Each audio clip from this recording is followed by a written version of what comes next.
Hi. Since the death of former Tata Sons chairman Cyrus Mistry, the focus is back on India's deadly roads. Today we have with us Dr. Mathew Varghese. He has worked with various organizations working on road safety across the world, and he has experience of more than 30 years in this field, and he has dealt with a lot of victims that have gone through this process of uh, from road accidents to the hospitals and after surviving after death. So we'll talk to Dr. Varghese and get a little deeper into the topic. So thank you, Dr. Varghese, for joining BQ Prime.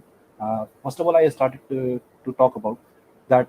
You talked about how this should be more about science, how science-based it should be, and all the things should follow that.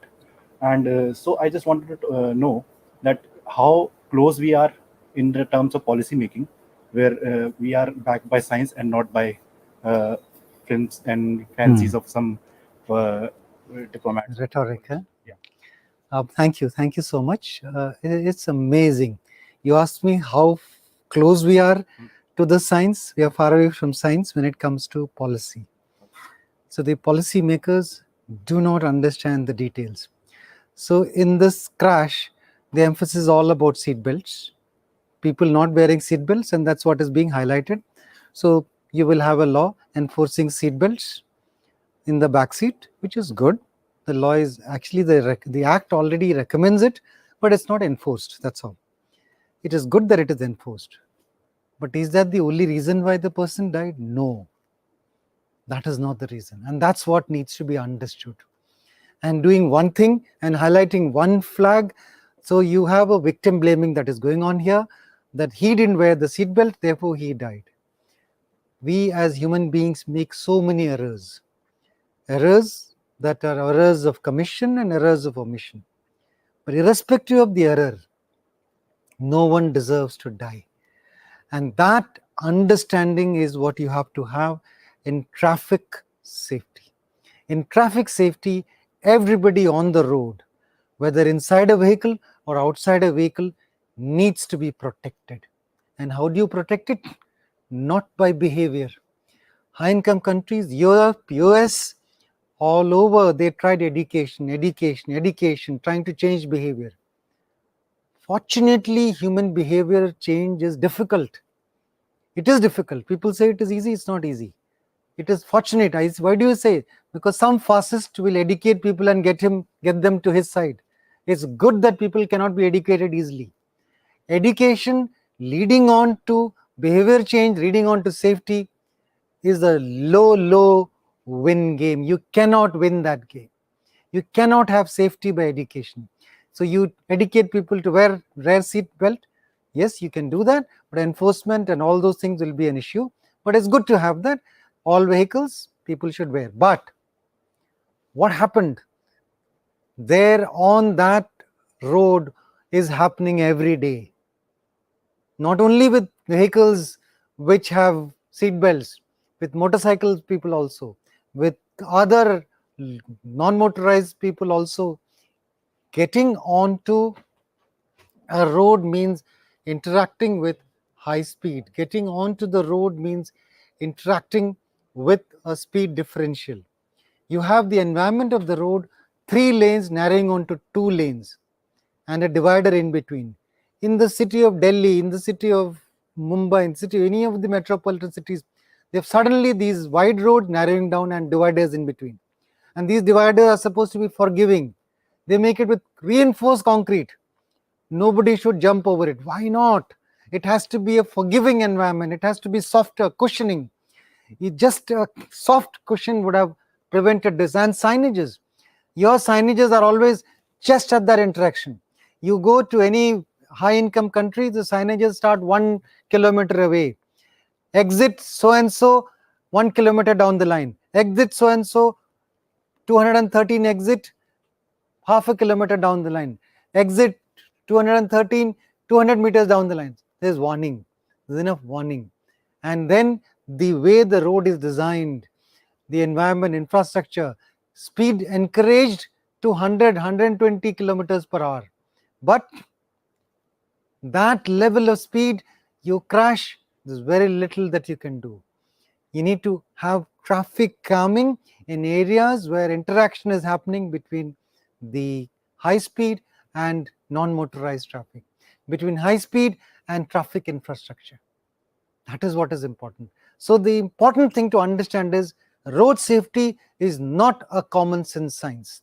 It is hardcore science. Only experts should decide what is to be done. So in this particular situation, there is full investigation which will guide you onto all the mistakes are there, not just there, all over the country it is there.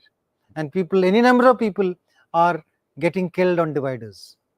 So there is so many factors at work here, and we can say that so many things have gone wrong. Many things have not working right.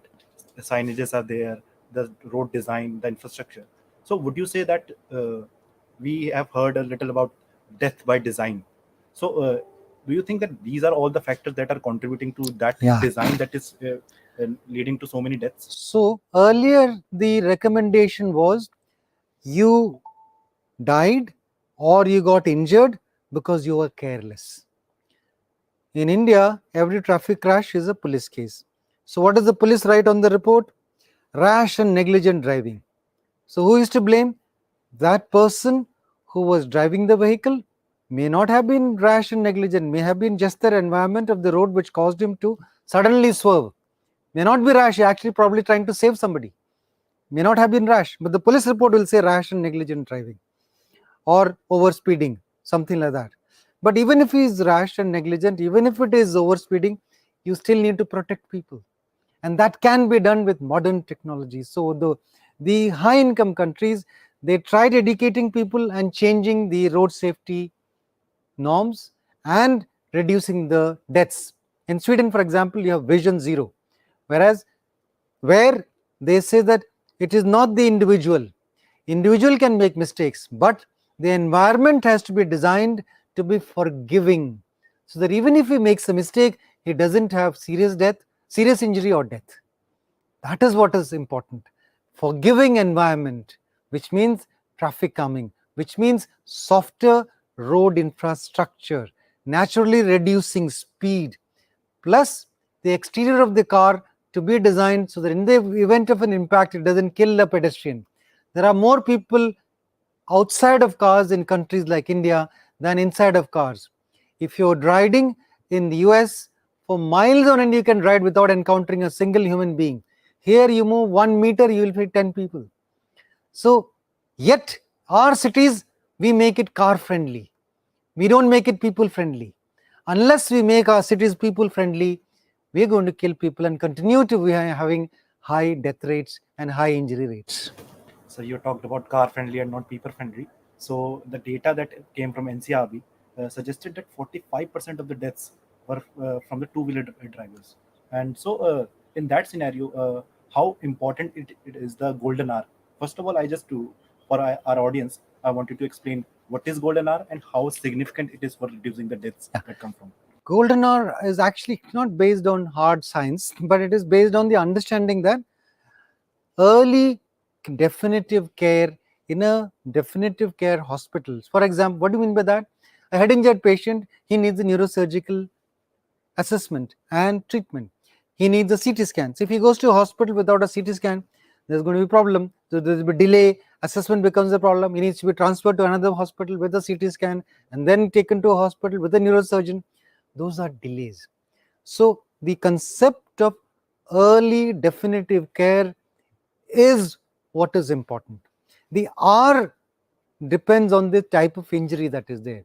Some injuries may not be salvageable even in half an hour. So the golden hour only emphasizes the need for early definitive care.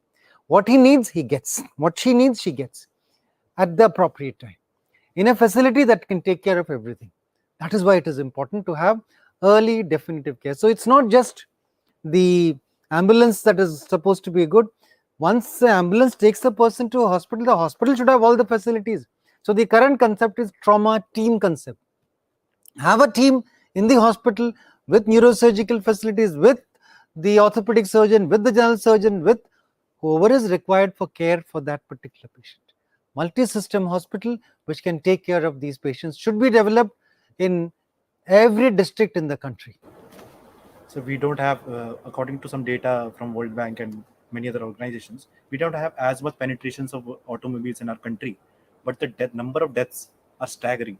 They are like surprising for if we compare to any other country. Yeah. So how do we get there? How do we Yeah. reduce these deaths? What is needed If you from look the at government? the statistics from the US, 50s, 60s, 70s, road traffic, Europe also, the road traffic injuries kept rising, and they were campaigning hard, all kinds of campaigns: speed thrills but kills, be safe, careless driving, drunken driving, all kinds of education. Nothing worked. It is only when they change from the focus on education and campaigns to actual infrastructure change, reducing speeds, creating the road infrastructure. We create high medians, but you go to any road in India, people climb the median and jump down.